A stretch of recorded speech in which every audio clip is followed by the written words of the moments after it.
Hello everyone, welcome back. Please comment, rate, subscribe, folks. Comment, rate, subscribe, like the videos. Also share the videos. I want to thank everyone that does like, watch, and share my videos. You folks are the absolute best. Listen folks, there's a link tree down below. Has links to all of my social media platforms. Please go down there, follow me across all my social media platforms and talk to me because I talk back. Also down there as well as links to all of my YouTube pages. Please go down there, subscribe to all my YouTube pages and turn on your notifications so when I post content, you folks will be in the know.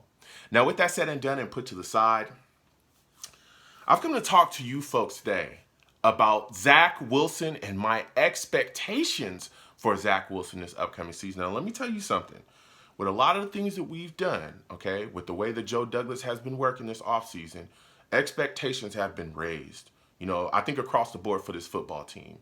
But I think they have absolutely been raised for Zach Wilson as well with some of the guys that we brought in here to really help propel and push this offense forward. You talk to a lot of guys around this or a lot of fans, period. You know, my Jets brothers and Jets sisters. You talk to them and they'll tell you, yo, we want Zach Wilson to take the next step this season, and they're expecting big things. They're expecting Zach Wilson to step in and really show that he is going to be the leader of this football team and that he is going to be the face of this franchise for years to come.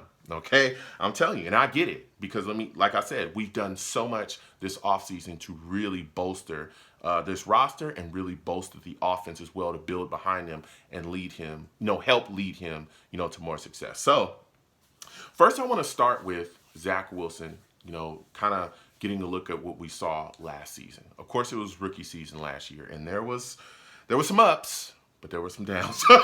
There was some downs as well. He threw for 2,334 yards last season. That was 30th in the league. He had 9 TDs, which was 29th in the league. He had 11 interceptions. That was 15th in the league. His quarterback rating for the year was 28.2. All right.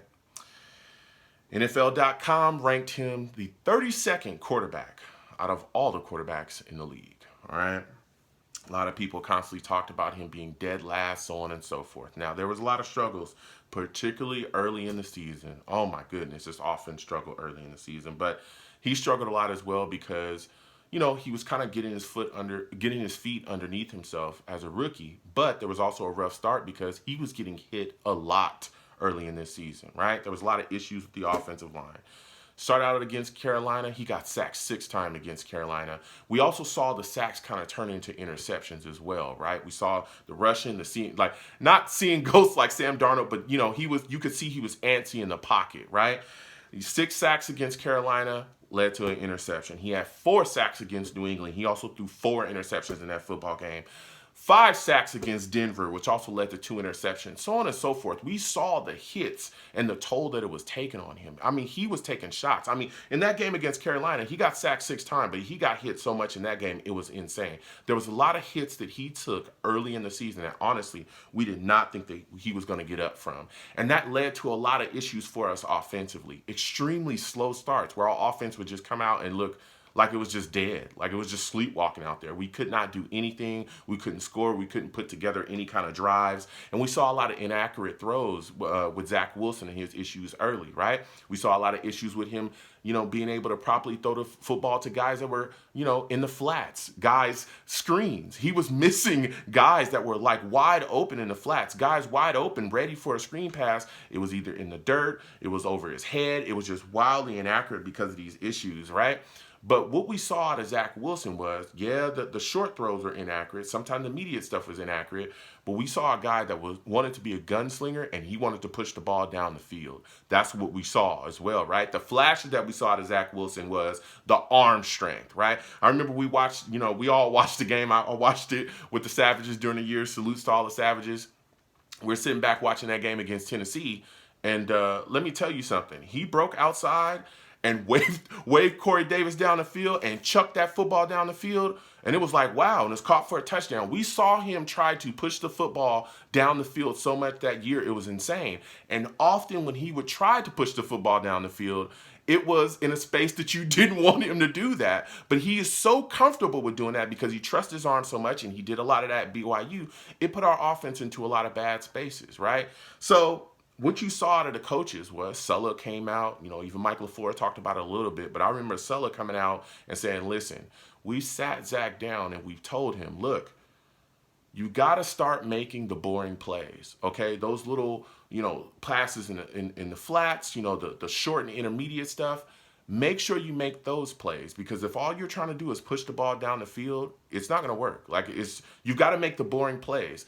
The awesome ESPN stuff, that stuff will come, right? But you've got to make the boring plays. And as things continue to roll, right? We play against New England, and he gets his PCL jacked up. Again, the pressure, Greg Van Roten, Connor McGovern letting up stuff inside. He's running away. He gets his PCL jacked up. And again, the offense was still struggling. We see Mike White come in, okay, against the Bengals. And it was like it was a completely different offense. Now, up until that point, there was heat on Zach. Yes, there was a lot of parts of the fan base that were upset with his play, but there was also a lot of the parts of the fan base that was upset with Mike LaFleur as well. A lot of people thought his play calling was terrible. There was some in the fan base that were talking about firing him, all kinds of stuff, right? Mike White steps in. We play the Bengals. Everybody's saying the Bengals are going to crush us. Mike White came in, dink, dunk, took what the defense gave him, hit Michael Carter, in short, intermediate, let him do the work. He got the ball out of his hands quickly. He made adjustments on the field, all that stuff, right? And this offense looked completely different. All right, when Mike White came in, we saw 405 yards from Mike White. He led the first scoring touchdown early in the football game, first scoring drive, early in the touchdown game came from, him at the helm as a quarterback. Like, this offense looked completely different. And so it made everybody sit back and go, wow, maybe it's not Mike LaFleur, because this offense looked completely, it looks completely different with a different quarterback at the helm. And then we saw the success that Joe Flacco was able to have, where the offense looked solid under him. We saw the success that Josh Johnson as well was able to have within the same offense. So then people definitely was like, okay, it's not LaFleur. Zach Wilson has got to step things up and turn things around, because LaFleur's play calling, when he went from the field to the booth, was just something else. And that's when Zach Wilson was, sitting down. So Zach Wilson was able to come back against Houston. A lot of people we were looking to see him really learn from these other quarterbacks and really step up. Now, he came back against Houston. Things were kind of up and down for a little bit, but we saw the last 5 games where he really started to take care of the football. No interceptions in the last 5, and we saw flashes. Now, when you look at what he's got coming up this season, right, this offense has been greatly improved. Lakeland Tomlinson is here, so we got rid of Greg Van Roten.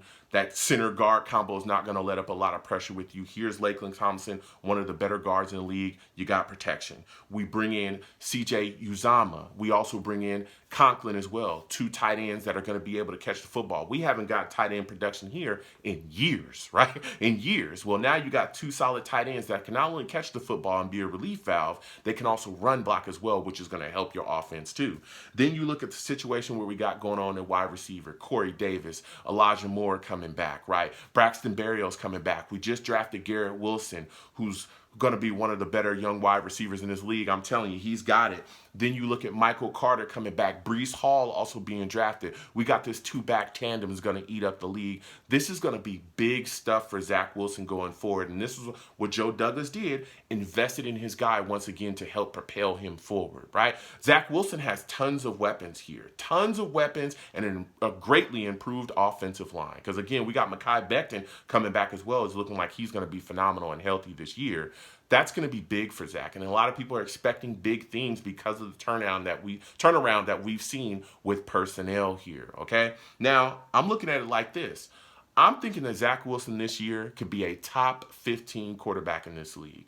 I think that Zach Wilson easily will throw over 3,800 yards. Comment down below and let me know what y'all think about that, because I'm telling you, I think that this kid is that good and he's got the weapons to do so. One of the things that I like that we saw from Zach as well is during this little OTA period, recently, he stepped into the facility and that boy looked different. He's been hitting those weights and he's changed his physique to get ready for this season. He's looking buff. You know what I'm saying? He's ready to go and he's preparing his body. He also stepped up and said in July, he's going to be holding an offensive passing camp, and anybody that wants to show up for the offense can show up, and he's going to be out there throwing the football around and getting to know his guys out there. And he's going to go out there and lead that camp. That's huge as well, because guess what? That's you stepping up as a leader, letting these guys know that not only physically am I preparing myself for what the this upcoming season is going to mean to me, the next step. I'm going to prepare myself mentally as well, and I want to work with the guys that are going to be around me in that huddle. That is huge. Now we're stepping up as a leader within the locker room mentally, letting these guys know, hey, I know what time it is. I know what this season means. I'm stepping in and I'm going to be a leader in this locker room, and I'm going to be the face and the leader of this franchise. So I'm expecting big things from Zach Wilson, and the expectations have absolutely been raised in my mind. So comment down below. Let me know what you folks think. How do you folks feel about Zach? What are your thoughts about him this upcoming season? How are you feeling about the weapons you surrounded him with? Comment down below and let me know what you folks think. You folks have a good one. Peace.